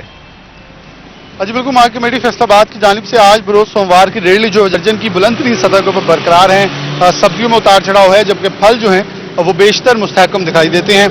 आलू 2 रुपये महंगा हुआ है 73 से 75 रुपये किलो, प्याज 7 रुपये महंगा हुआ है 66 से 73 रुपये किलो, टमाटर 15 रुपये सस्ते हुए हैं 85 से 75 रुपये किलो, बंद गोभी 5 रुपये महंगी हुई है 85 से 90 रुपये किलो, करेला 5 रुपये सस्ता हुआ है 125 से 120 रुपये किलो, बैंगन 5 रुपये महंगे हुए हैं 70 से 75 रुपये किलो, मटर सब्ज 15 रुपये महंगे हुए हैं 345 से 360 रुपये किलो, पालक 10 रुपये सस्ती हुई है 75 से 65 रुपये किलो, मूली 5 रुपये सस्ती हुई है 85 से 80 रुपये किलो, भिंडी तोरी जो है 10 रुपये महंगी हुई है 85 से 95 रुपये किलो, सेब गाचा 5 रुपये सस्ता हुआ है 170 से 165, केला 10 रुपये महंगा हुआ है 130 से 140 रुपये दर्जन, अमरूद 45 रुपये है, नाशपाती 140 रुपये है, अंगूर गोला 160 रुपये पर बरकरार है, अंगूर सुंदरखानी 20 रुपये सस्ता हुआ है 250 से 230 रुपये किलो, मीठा जो है 150 पे है, आम चौंसा 160 पे है, आड़ू 160 रुपये किलो पे बरकरार है। कीमतों के अंदर हफ्ते के आगाज के अंदर ये देखें तो सब्जियां फिर से बेशतर दोनों तरफ नजर आ रही हैं, कुछ उतार है कुछ चढ़ाव है, लेकिन फिर भी कीमतें जो हैं अगर फलों की बात भी करें, सब्जियों की बात भी करें और सस्ते प्रोटीन ब्रायलर मुर्गी या गोश्त और अंडे की बात भी करें तो अवामी पहुंच और अवामी जेब पर भारी नजर आ रही है। जी बहुत शुक्रिया बिलाल, आप सूरत हाल से आगाह कर रहे थे। आगे बढ़ते हैं नाज़रीन, टैक्सेस के हवाले से गुफ्तगू जो है एक बार फिर से करेंगे, लेकिन इस दफ़ा हम ओवरऑल टैक्सेस के हवाले से गुफ्तगू करेंगे, क्योंकि पाकिस्तान के कर्जे आपको पता है कि दिन ब दिन बढ़ते चले जा रहे हैं। IMF बहुत सारी चीज़ों को कंट्रोल कर रहा है, लेकिन इसके साथ साथ अगर हम बात करें आम आवाम की, तो क्या हमारे जो टैक्सेस के अदारे हैं वो ज़्यादा से ज़्यादा लोगों को टैक्स नेट के अंदर जो है वो क्यों नहीं ला रहे, और अगर जो लोग टैक्स नेट के अंदर मौजूद हैं उनका एक गैर यकीनी तौर पे जो सूरत हाल क्रिएट हो चुकी है गोशवारे जमा करवाने की या जो भी उनसे टैक्स कलेक्ट किया जाता है उस हवाले से, इन तमाम तर इश्यूज़ के हवाले से जो है हम गुफ्तगू करेंगे। आज हमारे जो गेस्ट मौजूद हैं उनका तारुफ करवा दूँ। सैयद मजहर हुसैन रिजवी साहब हमारे साथ मौजूद होंगे, जो कि प्रेसिडेंट है फैसलाबाद टैक्स बार एसोसिएशन के। आपको वेलकम करते हैं जी शो के अंदर। और इसके साथ साथ हम टैक्स गोशवारों के हवाले से भी गुफ्तगू करेंगे। हर साल जो जमा करवाने पड़ते हैं उनकी डेट्स जो है एक्सटेंड करनी पड़ती हैं, उनके पीछे क्या वजूहत है, ये तमाम तर सूरत हाल जो है वो जानेंगे। शाह साहब हमारे साथ मौजूद हैं, मज़ीद गुफ्तगू उनके साथ करते हैं। शाह जी बताइएगा कि ये जो 30 सितंबर तक जमा करवाने होते हैं गोशवारे, हर दफ़ा डेट को एक्सटेंड करना पड़ता है, इसकी वजह क्या है? क्या रश ज़्यादा होता है या फिर लोगों की तरफ से सुस्ती का मुजाहरा किया जाता है? और इसके साथ साथ नए टैक्स नेट में लोगों को लाने के लिए क्या इक़दाम किए जा रहे हैं? जी बिस्मिल्लाहिर्रहमानिर्रहीम, अल्लाहुम्मा सल्ली अला मुहम्मद व आले मुहम्मद वअज्जिल फरजा आले मुहम्मद। हनान साहब, पहला जो क्वेश्चन आपका है वो इनकम टैक्स रिटर्न्स की फाइनल डेट के बारे में है। जो हमारा इनकम टैक्स ऑर्डिनेंस 2001 है वो ये कहता है कि आपका साल जो है वो 30/6 को ख़त्म हो जाएगा और आपने 30 सितंबर तक अपने रिटर्न फाइल कर देनी है। गोया 3 महीने आपको मिलते हैं। आपका जो अकाउंटिंग ईयर क्लोज होता है उसके बाद आपको 3 महीने मिलते हैं कि आपने रिटर्न फाइल करनी है। लेकिन अनफॉर्चुनेटली ये 1 साल का काम नहीं है। हर साल होता यह है कि ये मई में या जून में जब बजट आता है तो बजट में जो अमेंडमेंट्स लाई जाती हैं उन अमेंडमेंट्स को जो हमारा सिस्टम है जहाँ पे हमें जाकर रिटर्न फाइल करनी होती है उसमें उसकी अपडेशन लेट होती है। मैं मिसाल दूंगा अभी आपको कि अभी FBR ने एक नया वर्जन दिया है आयरस का, आयरस 2.0, यानी जो पिछले साल जो आयरस चल रहा था उसको इन्होंने यानी अच्छा करने की कोशिश की है, उसमें नई चीज़ें लेके आने की कोशिश की है, लेकिन वो अभी तक बग फ्री नहीं है। उसमें काफ़ी सारी प्रॉब्लम्स आ रही हैं जो कि पिछले सिस्टम में या पिछले वर्जन में वो जो सारी उसमें प्रॉब्लम्स थी वो सारी प्रॉब्लम्स हल हो गई थी। लेकिन जब इन्होंने इसको चेंज किया है वर्जन को, तो उसमें काफ़ी सारी प्रॉब्लम्स आ रही हैं रिटर्न फाइलिंग में। मैं मिसाल दूंगा, पिछले जो वर्जन था उसमें जो इनकम टैक्स रिटर्न को रिवाइज करना होता था, वो कानून के मुताबिक अगर आप अपवर्ड रिवाइज कर रहे हैं, अपवर्ड का मतलब ये है कि अगर आपने जो पहली रिटर्न फाइल की है नॉर्मल, उसमें आपने 100 रुपये टैक्स दिया है, अब आप अगर उसमें 110 रुपये का टैक्स के हिसाब से कैलकुलेशन करके उसको रिवाइज करेंगे तो उसके लिए कमिश्नर साहब की अप्रूवल की ज़रूरत नहीं थी, और कानून भी यही कहता है।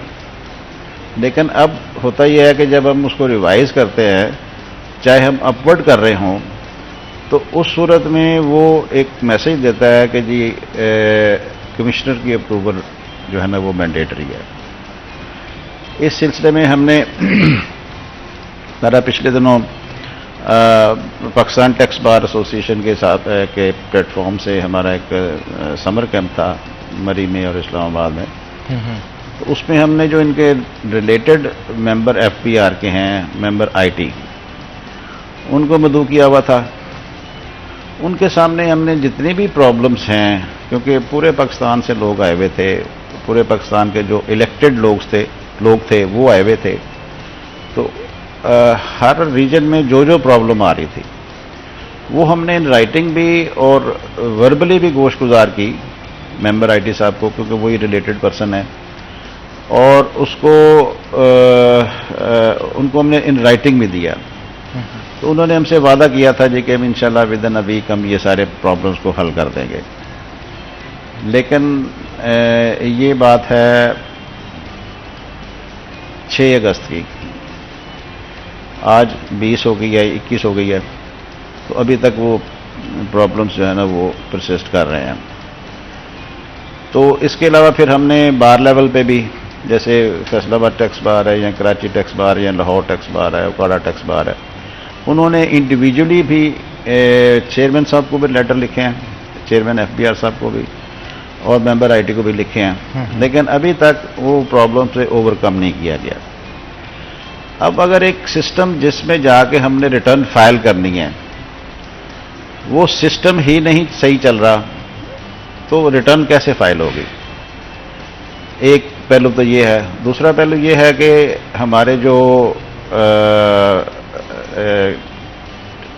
है टैक्स गुजार, क्योंकि हमारी ये मिनहसुल कौम एक आदत है कि हमने बिजली का बिल, टेलीफोन का बिल आखिरी दिन जमा कराना, चाहे लाइन में लग के कराना हो।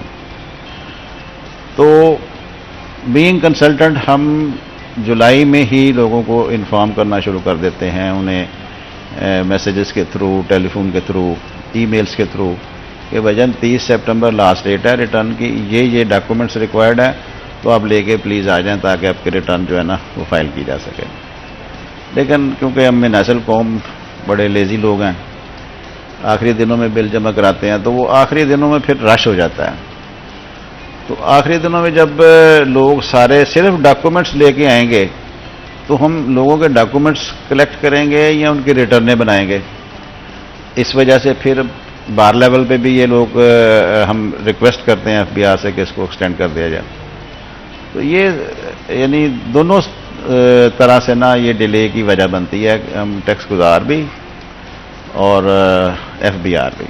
अच्छा, दूसरा ये भी बताइएगा कि ऑनलाइन सिस्टम नहीं कोई मुतारफ करवाया गया, घर बैठे ही अपने को रिटर्न्स जो है वो नहीं, ऑनलाइन सिस्टम, ये जो मैंने IRS की बात की ना, IRIS, ये एक कंप्यूटर सॉफ्टवेयर है जो कि इन्होंने आई थिंक ऑस्ट्रेलिया से लिया था। ये 2003 में आया था, लेकिन 2004 में ये फुल फ्लैज इसको इम्प्लीमेंट किया गया। ये ऑनलाइन ही है, आप अपने घर में बैठ के भी कर सकते हैं। लेकिन प्रॉब्लम यहाँ पे ये है कि हमारे चाहे इनकम टैक्स हो चाहे सेल्स टैक्स हो, उसमें अमेंडमेंट्स इतनी तेज़ी से आती हैं SROs के थ्रू। SROs का मतलब है कि स्टैट्यूटरी रेगुलेटरी ऑर्डर के उसमें अमेंडमेंट्स आ जाती हैं, SROs पे SROs आते हैं। जैसे सेल्स टैक्स के 74 सेक्शन है, लेकिन मेरे ख्याल है 7400 SROs होंगे, ये 240 सेक्शन है इनकम टैक्स ऑर्डिनेंस के, लेकिन इसमें थोड़े कम होते हैं, लेकिन ये भी यानी SROs के थ्रू ये गवर्न करते हैं। तो उसमें ये होता है कि एक आम आदमी जो है ना, वो चले उसने कानून पढ़ लिया, पढ़ा लिखा, जैसे आजकल बिजनेसमैन के बच्चे जो है MBA करके आ गए या बाहर से पढ़ के आ गए, उन्होंने कानून को पढ़ लिया, लेकिन कानून की जो बारीकियां हैं, जो कि एक कंसल्टेंट, एक एडवोकेट, एक ITP, एक चार्टर्ड अकाउंटेंट जो है ना, जिसने 20 साल या 15 साल या 10 साल उसमें उसने मेहनत की है, प्रैक्टिस के बिना नहीं आता। प्रैक्टिस के बिना नहीं आता। वो सिंपली फीड कर देंगे, लेकिन जो उसकी कॉम्प्लिकेशंस हैं वो फिर उसको नहीं वो कर सकते। अच्छा, दूसरा मुझे ये भी बताइएगा कि नए लोगों को टैक्स नेट में क्यों नहीं लाया जा रहा है, क्या प्रॉब्लम्स फेस करनी पड़ रही है, और जो पुराने टैक्स नेट में मौजूद है उन पर जब जितना बर्डन बढ़ाया जाएगा, फिर अल्टीमेटली वो तंग आके वो भी कम होना शुरू हो जाएंगे, टैक्स देना और पीछे हटना शुरू हो जाएंगे, और बेतमादी का सिस्टम जो है वो बढ़ता चला जा रहा है। असल में हनान साहब, इसमें यह है कि हमारी अभी जो नई सेंसस आए हैं, इसमें आई थिंक कोई 24-25 करोड़ आबादी होगी हमारी। जो पिछले साल का डाटा है उसके मुताबिक कोई 36 लाख रिटर्नें गई हैं, लेकिन इन रिटर्नों में तकरीबन आप कह लें कि 30-40% ऐसी रिटर्नें हैं जो कि कंपलसरी रिटर्नें गई हैं। जैसे सैलरीड पर्सन है, सैलरीड पर्सन की जो टैक्स डिडक्शन है वो तो उसके सैलरी में से हो जाएगी, और मेरा ख्याल यही हो रहा है पूरे पाकिस्तान यही हो रहा है। उसके अलावा आप देख लें कि जो बड़ी कंपनीज हैं, लिमिटेड कंपनीज हैं या प्राइवेट लिमिटेड कंपनीज हैं, वो सैकड़ों में नहीं तो हज़ारों में होंगी। अब टोटल जो रेवेन्यू इकट्ठा होता है, हमारा जो टोटल रेवेन्यू इकट्ठा होता है, इस दफ़ा वो 10,000 अरब के रेंज में है, पहले 9 था, फिर शायद इसको बढ़ाया गया। तो इसमें से 90% टैक्स ऐसा है जो कि विदहोल्ड होता है, यानी वो आप कह लें कि बिजली के बिलों में, पेट्रोल में, टेलीफोन के बिलों में, इंपोर्ट पे कस्टम ड्यूटी की सूरत में, सेल्स टैक्स की सूरत में, ये सारे टैक्स विदहोल्ड होते हैं।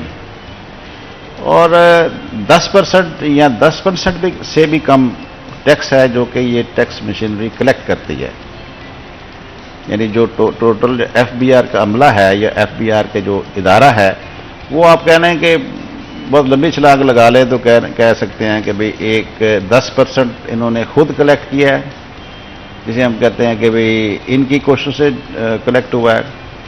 बाकी सारे का सारा विदहोल्ड किया जाता है कि आप पे कंपल्सन है कि आपने कोई चीज़ इंपोर्ट की तो आपने उसके ऊपर 5.5%, 6%, 4%, 2%, जितना भी आइटम के हिसाब से उसका टैक्स है वो वहाँ पे कट जाना है।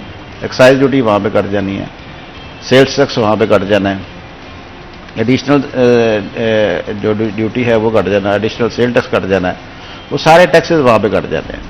आप पेट्रोल डलवाने जाते हैं वहाँ पे उसमें शामिल होता है, टैक्स शामिल होता है।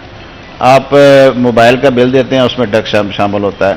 इवन कुछ भी परचेज करते हैं उसमें टैक्स जो है वो टैक्स शामिल तौर पे कहीं ना कहीं किसी ना किसी की सूरत में टैक्स शामिल होता है।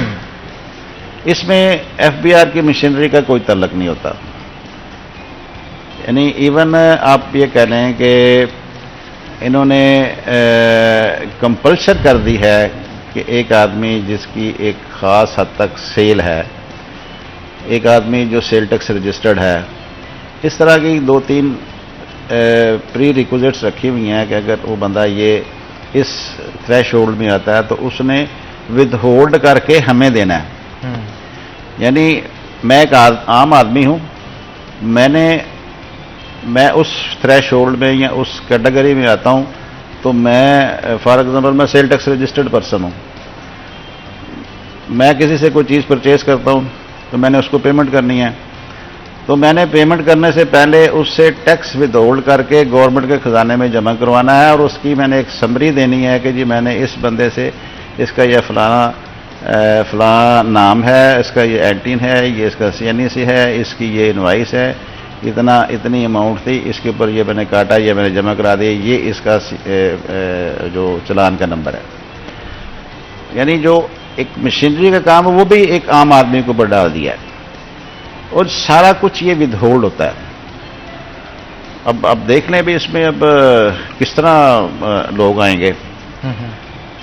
कहने का मकसद ये है कि 25 करोड़ के मुल्क में अगर 35 लाख लोग रिटर्न देते हैं, जिसमें से कुछ 10, 12, 15% नील की रिटर्नें होती हैं, वो सिर्फ रिटर्न की रिक्वायरमेंट फाइलर रहने के लिए वो रिटर्न फाइल करते हैं कि जी मैंने रिटर्न फाइल कर ली, कोई टैक्स नहीं देते, कोई अपना बिजनेस नहीं शो करते, नील की रिटर्न दे दी। फिर 35-40% चले गए सैलरी वाले, उनका तो टैक्स कटता है, उन्होंने पैसे लेने तब है जब उनको टैक्स कट जाएगा, उनको रिटर्न देने में कोई प्रॉब्लम नहीं है। फिर इसी तरीके से जो सेल टैक्स रजिस्टर्ड पर्सन है वो उन्होंने भी रिटर्न देनी है, क्योंकि वो हर महीने सेल टैक्स की रिटर्न देते हैं, तो उनका तो डाटा चला गया, टैक्स भी विदहोल्ड हो गया, तो उन्होंने रिटर्न दे दी। अच्छा, अब इनके पास कोई 35-40 मिलियन लोगों का डाटा मौजूद है जो कि टैक्स नेट में आ सकते हैं, लेकिन उसको अब वाला आलम के भी क्या वजह है, क्यों उसको ये पाया तकमील तक नहीं पहुंचा रहे।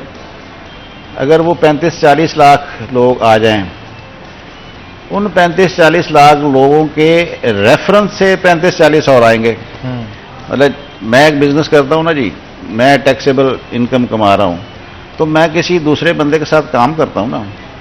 जब मैं टैक्स नेट में आऊंगा तो वो बंदा जिसके साथ मैं काम कर रहा हूं तो वो भी तो नेट में आएगा। तो जब एक 25 करोड़ के आबादी में से अगर 1 करोड़ भी टैक्स गुजार हो जाए तो टैक्स का रेट कम हो जाएगा। अब जो सेल टैक्स जो रेट है उसका तो 18% है जनरल सेल टैक्स की। अब विद होल्डिंग का पहले 3.5, 4.5 उसको 1% बढ़ा दिया गया इस बजट में। तो गोया जो टैक्स दे रहे हैं उन्हीं के ऊपर जो ना वजन डाला जा रहा है। अगर टैक्स 10,000 अरब है ना फॉर एग्जांपल, अब इसको 35 लाख पे तकसीम कर लें या 1 करोड़ पे तकसीम कर लें, ये सारा उन्हीं का ही आ रहा है। ये साथ देखिए ना 1 करोड़ पे कर, इसको अगर 25 करोड़ पे आप कर लेंगे तो हर बंदा कहेगा मैं टैक्स नेट में आता हूं। फिर दूसरी बात यह है इसमें, अब हमारा सारा दिन तल्लक रहता है FBI वालों के साथ। जो टैक्स कलेक्टिंग अथॉरिटी है ना, उनका रवैया ठीक नहीं है टुवर्ड्स टैक्स पेयर। हम इस पर डिटेल में डिस्कस करेंगे, लेकिन एक छोटी सी ब्रेक के बाद नाज़रीन यहाँ पे ब्रेक लेंगे। ब्रेक के बाद दोबारा हाजिर होंगे। आपने कहीं नहीं जाना है, हमारे साथ रहना है।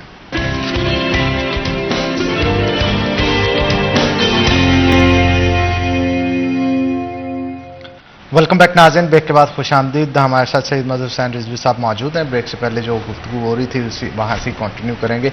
शजी बता रहे थे आप जो टैक्स वालों के रवैये के हवाले से। देखें जी, टैक्स कलेक्शन जो है ना एक बड़ा आर्ट है।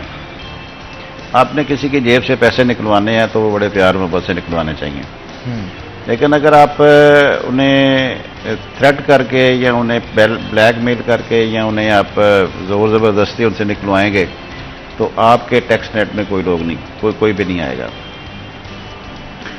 आप टैक्स पेयर फ्रेंडली पॉलिसीज बनाएं जिससे खुद ब खुद टैक्स आएगा। यहाँ के जो बिजनेसमैन हैं, सारे बड़े मुहिब वतन हैं, वो टैक्स देना चाह रहे हैं, टैक्स देते भी हैं, लेकिन अगर टैक्स कलेक्टर का रवैया ठीक होगा तो वो टैक्स देने के लिए तैयार है। मैं एक मिसाल दूंगा छोटी सी यहाँ पे कि हमारे यहाँ पे एक कमिश्नर साहब हुआ करते थे, अल्लाह जन्नत नसीब करे। वो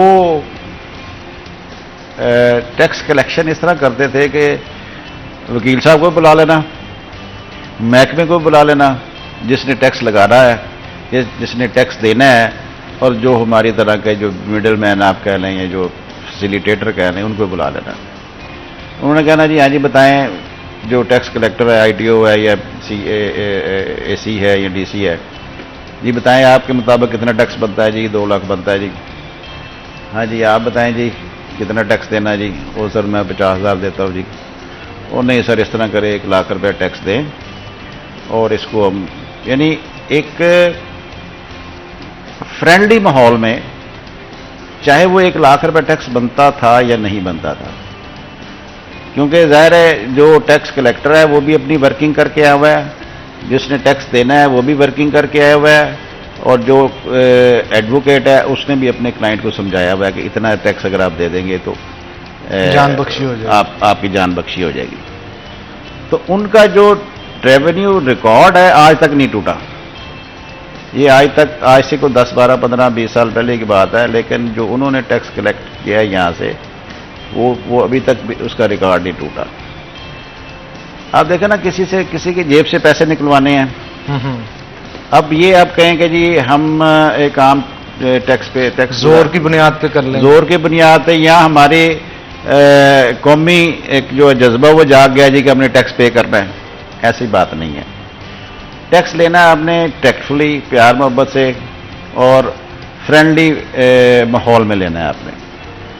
तो मेरी साहिब इक़्तिदार लोगों से यही गुजारिश है कि वो ऐसी पॉलिसीज़ बनाएं कि लोग खुद टैक्स देने के लिए तैयार हो जाए, खुद टैक्स नेट में आने के लिए तैयार हो जाए, उन्हें ज़बरदस्ती ना लाया जाए या कोई ऐसी रेस्ट्रिक्शंस ना लगा दी जाएं, या फिर ऐसे कर लें तो कुछ सिस्टम ऐसा डेवलप कर लें कि उस सिस्टम के तहत एक ख़ास इनकम कमाने वाले लोग ऑटोमेटिकली नेट में आ जाएं।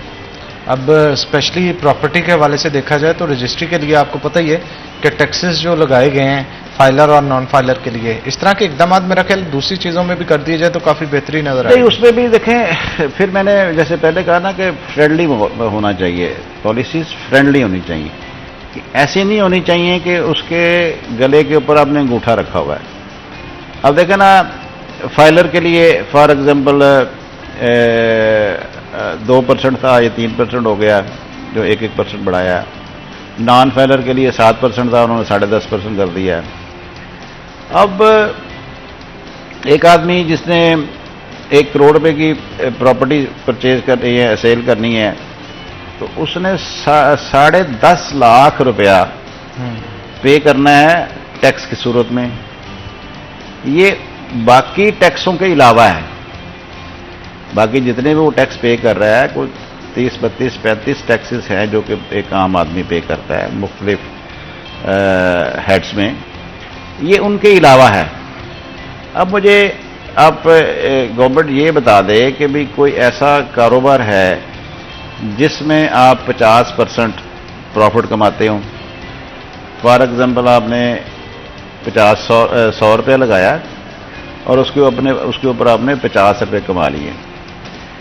दुनिया में कोई ऐसा बिजनेस नहीं है सिवाय नाजायज़ बिजनेस के, या हो सकता है प्रॉपर्टी में कोई ऐसा सिलसिला हो, लेकिन एक आम आदमी जो कि प्रॉपर्टी उसने घर बनाने के लिए खरीदी है, सारी उम्र की जमा पूंजी उसने उसके ऊपर रखी है, अगर वो फाइलर है फिर भी 3 लाख रुपए दे रहा है, बस टैक्स होना चाहिए, इतना होना चाहिए कि बंदा खुशी से टैक्स दे। अब उसमें होता क्या है कि वो अपनी वैल्यू को कम शो करता है, अपनी सेल वैल्यू को कम शो करता है, परचेज वैल्यू को कम शो करता है, और पूरा टैक्स नहीं देता। इसमें इन्होंने गवर्नमेंट ने रिस्ट्रिक्शन लगाई थी पहले डीसी रेट की, अब इन्होंने रिस्ट्रिक्शन लगा दी है एफबीआर की रेट की। अब एफबीआर के रेट इतने अनरीजनेबल हैं, क्योंकि पिछले दिनों ये मीटिंग्स चल रही थी जिसमें जितने स्टेक होल्डर्स थे, यानी टैक्स बार की तरफ से मैंने रिप्रेजेंट किया, फिर प्रॉपर्टी डीलर्स एसोसिएशन, डेवलपर्स, फिर रेवेन्यू के लोग थे, एडीसीजी साहब थे चंडियोट से, टोबा से, तो ये मीटिंग्स चल रही थी। तो मैंने वहाँ पे ये गुजारिश की कि सर देखें कि अगर एक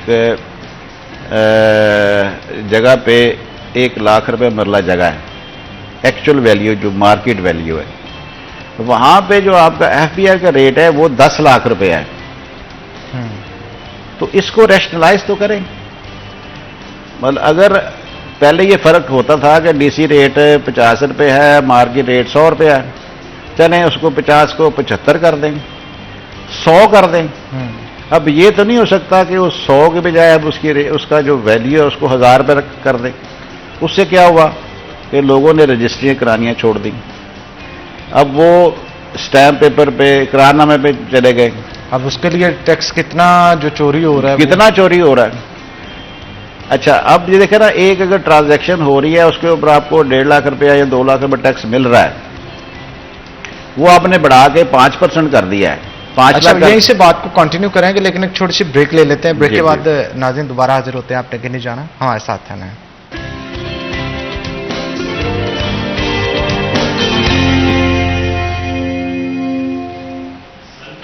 वेलकम बैक नाज़रीन, ब्रेक के बाद खुश आमदीद। हमारे साथ मौजूद हुसैन रिजवी साहब मौजूद है, मज़ीद गुफ्तगू उनके साथ करते हैं। मौजूद साहब, जो ब्रेक से पहले डिस्कशन हो रही थी, मैं चाहता हूँ वहीं से कंटिन्यू करें। जी जी, असल में बात हो रही थी टैक्स नेट में लोगों के आने की, क्यों नहीं आ रहे।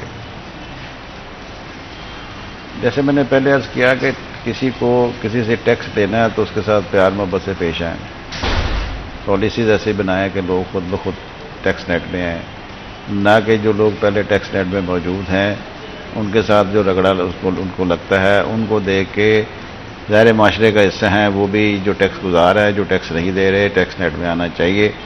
तो वो जब उनके एक्सपीरियंसेस को सुनते हैं तो वो कहते हैं यार कि हम ऐसे ही ठीक हैं, वो नॉन फाइलर का टैक्स दे देते हैं लेकिन टैक्स नेट में नहीं आना चाहते। इवन देखिए ना, फाइलर और नॉन फाइलर का तकरीबन 50% का डिफरेंस है, बल्कि कई जगह पे तो उससे भी ज़्यादा है, जैसे 3% और 10.5%, 2% और 4% और 5% और 10%। तो वो कहते हैं जी हम ये टैक्स दे देंगे लेकिन टैक्स नेट पे नहीं आएंगे। उसकी वजह सिर्फ यही है कि फ्रेंडली माहौल नहीं है टैक्स कलेक्टर्स का। मैं आपको एक बहुत हकीकत पे मबनी बात बताने लगा हूँ। लोग जो हैं वो इवन टैक्स हाउस के सामने से गुजरते हुए भी डरते हैं कि पकड़ न लिया जाए, कि गाड़ी, मैं अच्छी गाड़ी पे नहीं जा रहा हूं ना, तो कहीं कोई कैमरा लगा होगा, कहीं कोई बंदा खड़ा होगा या कोई है, वो टैक्स हाउस के सामने से, टैक्स ऑफिस के सामने से गुजरते हुए भी डरते हैं। मेरे केस में मुझे कमिश्नर साहब कहते हैं जी कि आप ना उसको लेके आओ, जिनको मैं माल सप्लाई करता हूं, तो उनको आप लेके आओ कि भाई वो इस चीज़ को कंफर्म करें कि जी मैं उनको माल सप्लाई करता हूं। जब मैंने माल सप्लाई किया है तो मैंने अपनी पार्टी से कहा कि जी उन्हें कहें जी कि कमिश्नर साहब ला रहे हैं।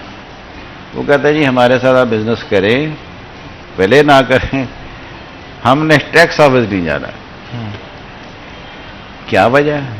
क्या कमिश्नर साहब ने उन्हें कोई वहां पे जाके अरेस्ट कर लेना था? नहीं, माहौल, वहां का बिहेवियर, वहां का एटमॉस्फेयर। तो सबसे पहले बात यह है कि आप जो कलेक्शन का माहौल है, टैक्स कलेक्टर्स का रवैया है, इसको ठीक करें। अगर इसको ठीक कर लेते हैं, मैं आपको एश्योर करता हूं, एश्योरिटी देता हूं कि आपके जो टैक्स गुजार हैं ये 3 टाइम हो जाएंगे।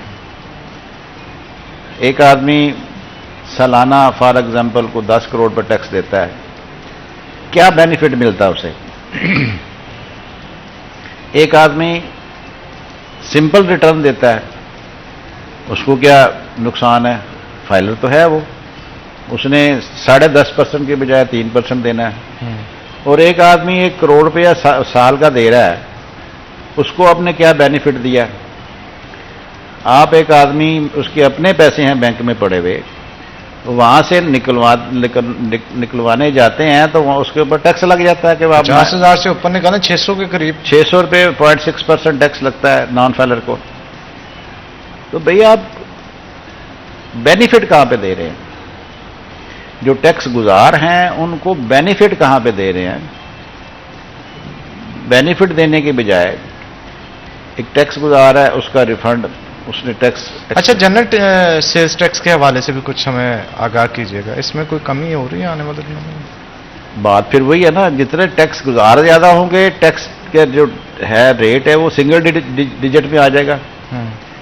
देखा ना आपने जीएसटी तो हर बंदा पे करता है, जनरल सेल टैक्स तो जनरल सेल टैक्स देखे, वो तो इन्होंने एक कानून पास कर दिया है कि जो कंज्यूमर है ना उसने पे करना ही करना है। कंज्यूमर, फॉर एग्जांपल मैं एक माचिस की डिबिया लेने गया हूं, उसके ऊपर सेल टैक्स है तो वो पे करना ही करना है। हालांकि अगर हम वैसे कानून को देखें तो टैक्स उस बंदे पे लगता है जो टैक्सेबल लिमिट के अंदर आता हो, जो इतने पैसे कमाता हो जो कि टैक्स जिसके ऊपर टैक्स लगता है। यही तो मैं कह रहा हूं कि अगर सपोज बहुत सारे लोग ये नहीं पे कर सकते, सपोज बाजार से कोई शॉपिंग करता है, वो अपनी पे स्लिप साथ लेके जाया करे, भाईजान मैं तो इस टैक्स नेट में आता ही नहीं है, मेरे पे क्यों आप 16% या 17% टैक्स चार्ज कर रहे हैं? उन्होंने एक क्लास डाल दी है, उन्होंने कहा जी कि जो कंज्यूमर है उसने टैक्स देना है, बस वो तो चाहे 2 वक्त की रोटी भी नहीं खा सकता। अब एक आदमी देखा ना, एक मैं मिसाल दूंगा कि एक सफाई करने वाला बंदा या एक सफाई करने वाली बीबी जो कि गलियों में झाड़ू फेरती है, उसके पास मोबाइल है, उसने 50 रुपए का मोबाइल, अब तो शायद लोड करवाना, अब तो शायद 50 का भी नहीं, शायद उसने ज़्यादा बढ़ा दिया उन्होंने, तो उन्होंने लोड करवाया, अपना रिचार्ज करवाया, उसके ऊपर टैक्स लगा। क्या वो टैक्सेबल लिमिट में आती है? क्या वो ऐसी इनकम कमा रही है कि जिसके ऊपर टैक्स लगे?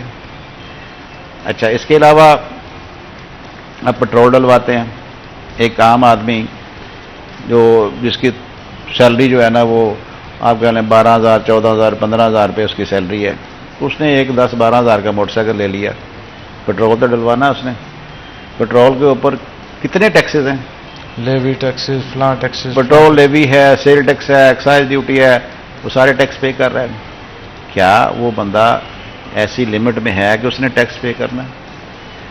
इनके अपने कानून ही कंट्राडिक्ट करते हैं कि एक आदमी, कानून ये कहता है ना कि जिस बंदे की सैलरी, जिस बंदे की इनकम 4 लाख या 6 लाख होगी तो उसको टैक्स देना पड़ेगा। बिल्कुल, और बहुत सारे काम वालों से भी दिया जा रहा है। ये इश्यूज हैं, इनके ऊपर अगर काम हो तो मुल्क जो है वो बेहतरी की तरफ जा सकता है। आपका बहुत शुक्रिया आज के शो में आने के लिए। इसी के साथ नाज़रीन आज के प्रोग्राम से अपने मेज़बान हनान बुखारी को दे इजाज़त, फिर होगी आपसे मुलाकात, तब तक के लिए अल्लाह हाफिज़।